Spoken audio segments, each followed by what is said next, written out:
It's really great getting to see all those kids have that like spark and that like aha moment when they see something and you get to explain to them how it works and they're like watching kids, like, I think they're not thinking, oh, I'm doing math. They're thinking like, I'm in here and I want to have, like, I'm having fun. It looks like it's like they're enjoying the games, and I think their relationship to it isn't so, like, in my own relationship when I was learning math, there was like a lot of anxiety built up around like, okay, here's the problem.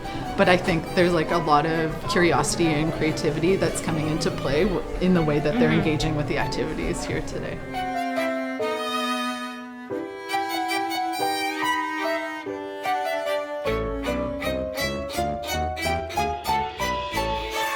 So what Ozabots do is you draw a black line, you can do it yourself, and then if you enter a series of colored boxes, it will do what you want. It's the basics of computer programming, which is so vital for the future and because right now, like, the future is in artificial intelligence. It's in computer science.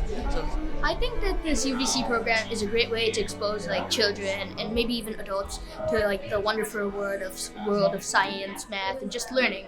It has so many cool things, like stuff that I even have not seen before. I think it's just been a lot of fun overall, and it's been really great to see the like 8 wide range of ages, so even like little toddlers and babies getting engaged with it, as well as older children are all equally as excited by the science and math that we're showing off, which I think is really cool.